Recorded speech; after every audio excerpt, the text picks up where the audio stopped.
So what's the real difference between a professional and an amateur innovator? Amateurs are one-hit wonders. They get lucky with one product idea, and then you never hear from them again. While a professional innovator produces a regular string of killer products. Are you a professional or an amateur? I'll be right back. This is the Killer Innovations Podcast with Phil McKinney. Keep in mind that the information and opinions expressed in this podcast are Phil's, and Phil's alone, and they don't necessarily reflect those of his past, current, or future employers. Now, here's Phil McKinney. So you've listened to more than 40 hours of content on the Killer Innovations Podcast. You've created killer ideas. You've secured your management team's support for those ideas. And you're about ready to launch that new killer product. All of a sudden you look back and realize that your innovation funnel is empty. You've got the one product that you're focused on, but nothing has happened to fill that funnel to ensure a steady flow of killer products. If you want your management team to support this innovation fad that you're on, you need to deliver more than just one-hit wonders.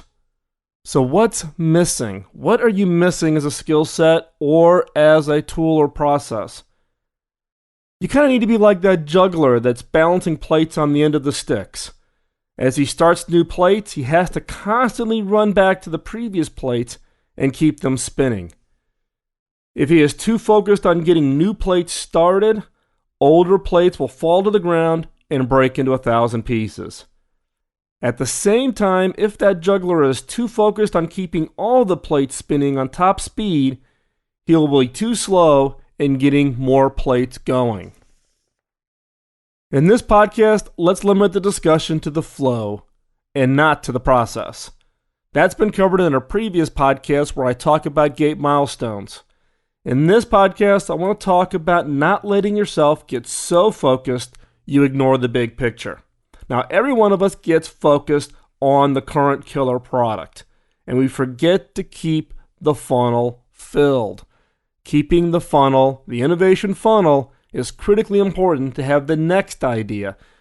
For some reason, we just, as humans, we get focused on the current task that is right in front of our face. We're working on that next killer product. We're probably in trial stages. We're getting ready to launch this. This is going to be the big win. This is going to prove to management that you've got this innovation thing figured out and that you can deliver significant revenue and margin growth for the business. But you deliver this product, the question that management's automatically going to ask you is, where's the next one? So what is the optimal funnel flow? How many products or ideas, programs should you have going through your funnel to make sure that you've got a consistent flow? Well, that depends. It depends on your budget. It depends on your staffing resources. How many people do you have? It depends on your organization's ability to absorb new products.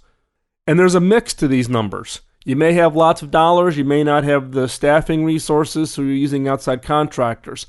Fine for the short term, not great for the long term. Your organization's ability to absorb new products. It could be just one right now to kind of teach the organization the effort that it needs to get one fundamentally new product into the market. The objective has to be is to increase that capacity. So your capacity today may be different than your capacity for this funnel going forward. The PDMA, or the Product Development and Management Association. Now, I'm going to put a little side note here. If you're not a member of the PDMA, you should consider joining. It's a great organization. It brings together a lot of people who focus on the processes and the metrics of developing and designing fundamentally new products. The PDMA does this report on a regular basis to try to gather kind of what is best-in-class statistics for going from idea to commercial product.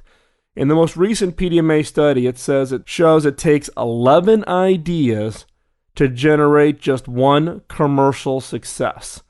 And that's 11 qualified ideas. So 11 ideas to generate one commercial success.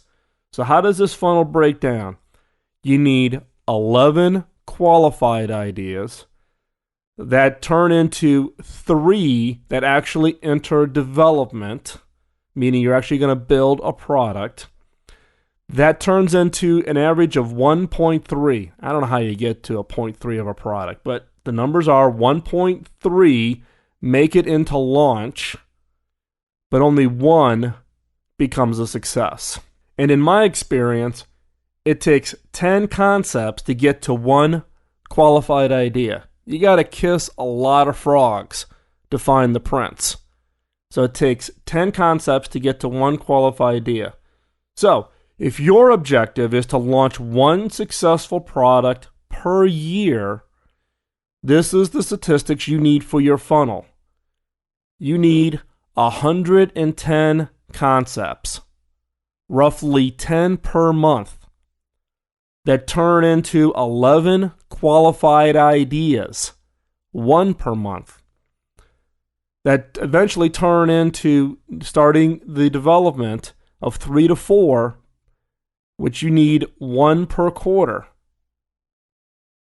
And you need to launch 1 to 2 fundamentally new products, successful launches, which means you have to deliver 1 per 6 months with the anticipation that one of those is not going to actually be successful. So launch does not equal success.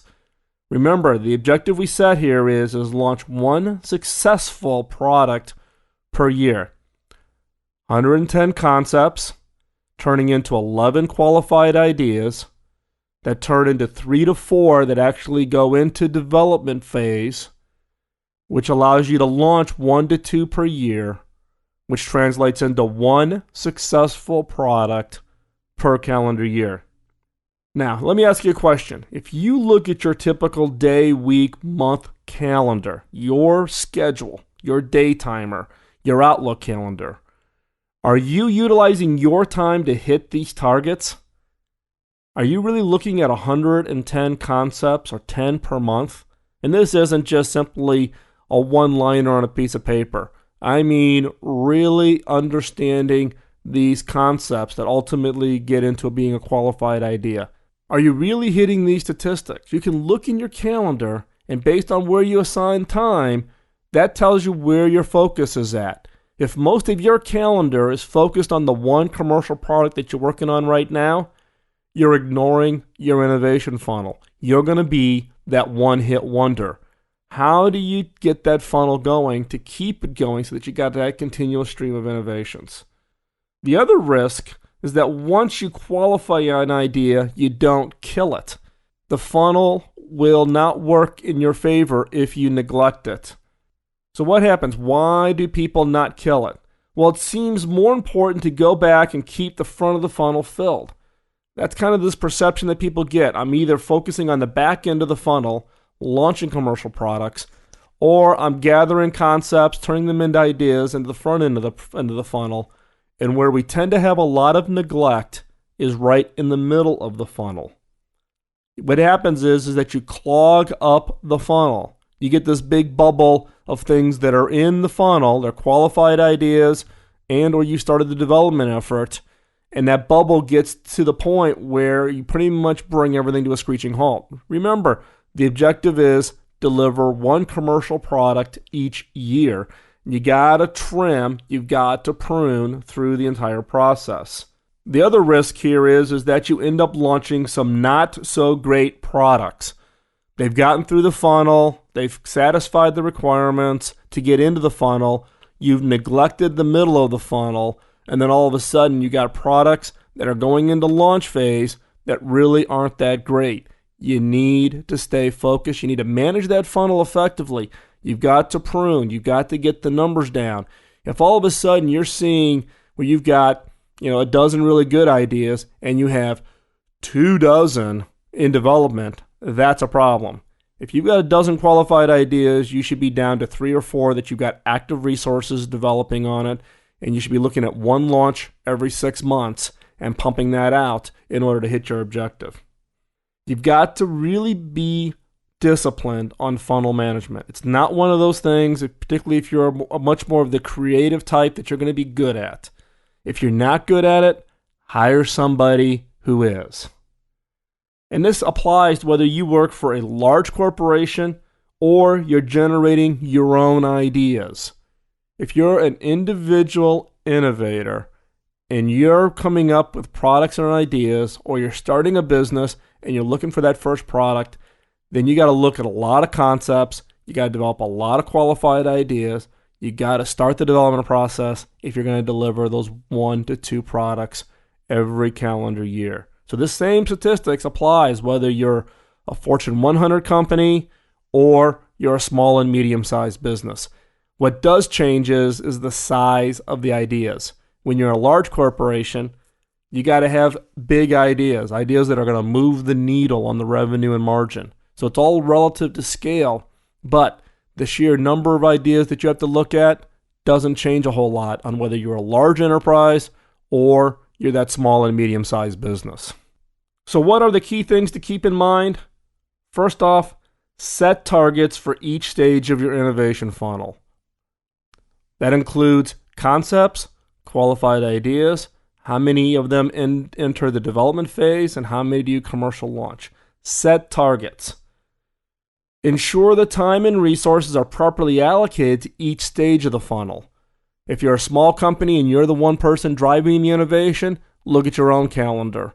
If you've got a team of people who are focused on helping to drive an innovation change within your organization, make sure that their time is prioritized to keep the funnel active. Next, measure and track and adjust and tune the targets to meet your objectives.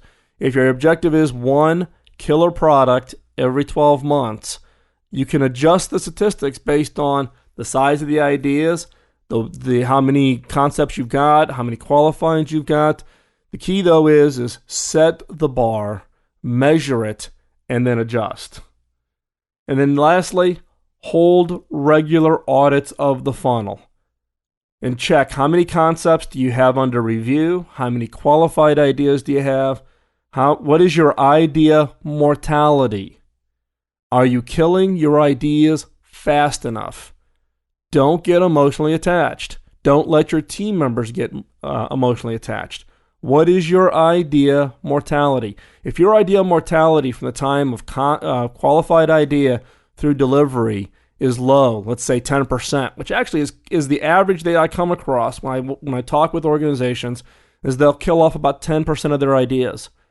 Well, what does that tell you? As I put more ideas in and I only kill off 10%, I'm going to have a bubble effect. More than likely, I'm letting in poor quality ideas into the funnel, which are eating up resources that could be better allocated to really knocking it out of the park. Now, if for some strange reason you just have a wealth of really, really great ideas, that's fine. Then change the metric. Should you be doing 1 new product a year, or should you be doing 2 new products a year, or 3 new products a year? And then adjust. But stay in touch with that. Don't let the metric get set and then ignore it. Adjust based on market conditions, based on the level of investment your company can make, the amount of resources that you're assigning to innovation programs. Adjust your target. That's why I've kind of limited to 1 per calendar year, because that actually is a very aggressive target that you have to hit. So again, what are the key things you have to keep in mind? Set the target for each stage of your innovation funnel.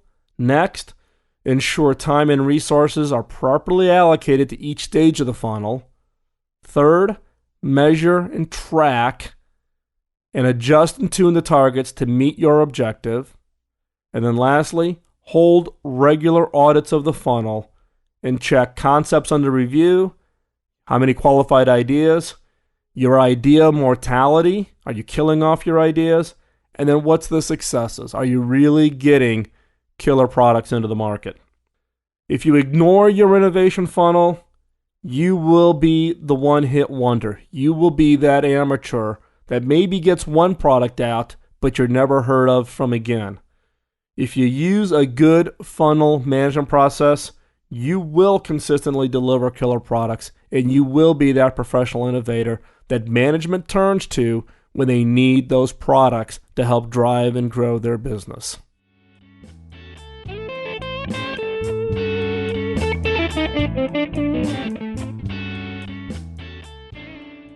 This week's killer question is about the innovation funnel.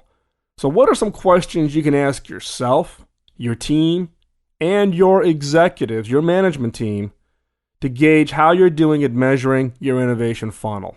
So the first question: how frequently do you inspect your entire innovation funnel to ensure a regular flow of killer products? Do you do this annually when you're doing the annual business plan? Do you do this quarterly, tied to the fact that maybe you've had a bad quarter and budgets are being cut, so they're looking for programs to kill off? Or is this a regular process that the team looks at, and it's really about making sure that you're delivering those killer products? So don't get focused on just what the timing is, but what's the real motivation? Is the motivation tied to being able to put it into the annual report that you've got this innovation funnel? Or the fact that you're looking for what the programs for the annual planning process is? Or you're tying it to the quarterly numbers and the budgets are getting a little tight, so they're looking for programs they can kill to save money on? Or is innovation really a core part of your culture, and you're using this review process to measure and track and to make sure that you've got a rich funnel of killer ideas coming down that pipeline that will translate them into killer products and services? So how frequently do you inspect your entire innovation funnel to ensure a regular flow of killer products? And next, how often do you realign the innovation pipeline to current market opportunities and or business priorities? So let's face it, market changes, business priorities change. So how often do you realign the innovation pipeline? Now the key here is don't get stuck emotionally just because you've invested X number of dollars or X amount of time. If the market conditions are telling you something different, if the business priorities for your business have changed, you need to adjust. You need to be willing to kill products or ideas that are currently in the pipeline and reallocate those resources and reallocate those dollars towards the new target. And this should be done quarterly as part of the funnel review process. So what products or ideas are being added, which ideas are being progressed to the next stage, and which ones are being pruned or stopped or killed. Make sure that you have complete transparency on this entire process. Let management all the way up to the top see the process that you're applying. In my history and my experience, having complete transparency helps when you have those discussions with your management team about making the right decisions. So again, how often do you realign the innovation pipeline to current market opportunities and or business priorities? Are you doing that annually? That's the wrong timing. Do you do it quarterly? That's probably about the right time to think about reevaluating your funnel and reevaluating the priorities. If you wait and do it annually, it's too long of a time from the time the idea gets generated until it goes through and you re-review it. Particularly if you're in a fast-moving industry where things change on a regular basis. You need to stay in tune with the market, and you need to be willing to cut, prune, and reinvest. Now, here's my other word of caution here, though, is don't be too quick to prune, because then what happens is you thrash your organization. Start, stop, start, stop, start, stop. Distracts the resources and actually sends the wrong message to the team that management isn't serious about actually seeing ideas all the way through. But you all at the same time have to be willing to be honest with yourself and reevaluate your funnel on a regular basis.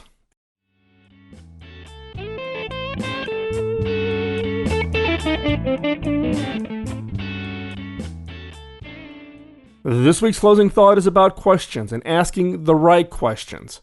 Now, as you know, I'm a big believer in asking questions. In fact, the whole basis of Killer Innovations and the Killer Innovations methodology is about asking the right questions to help change people's perspectives to come up with better ideas, leading to better products. Now, over the years, I found it easier to get people to embrace an idea or a need to change directions by asking the right set of questions. Now, questions are powerful tools. They really get the mind to change perspective, to help drop the bias, to entertain a different view, to create new ideas. The alternative would be for me to tell somebody what the answer is, and to either try to convince, coerce, or bully them into agreeing with my perspective and with my answer. In the process of asking the question, you might be challenged yourself to change your perspective. James Thurber said it best: "It is better to ask some of the questions than to know all of the answers."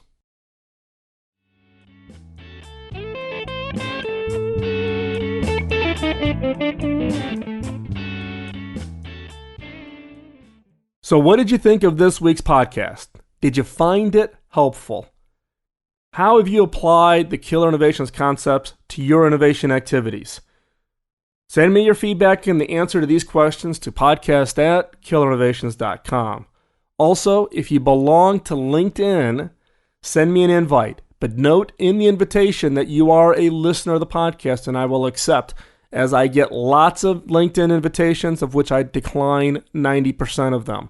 So, send me an invitation via LinkedIn. We can connect our networks and stay connected that way, but please note that you are a listener, and I'll accept that invitation. Also, I want to encourage you to participate in the Killer Innovations community. Go out to killerinnovations.com and click on the community tab and participate in the conversations that interest you. But contribute and participate. If you've got an answer or an idea, or you can help somebody in the community with their killer idea, jump in and help. Read the blog. If you haven't seen the blog or you haven't gone out and read the blog lately, go out to philmckinney.com. And I'm posting content out there, including PowerPoint presentations. I just posted a video where I was on a panel talking about innovation. So things that I don't normally cover in the podcast, I will cover on the blog. So go out to philmckinney.com. Also, share the podcast with others.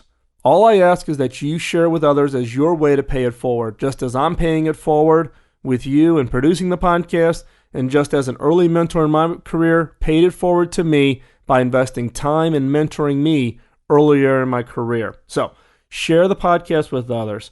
For this week, fill your personal innovation funnel.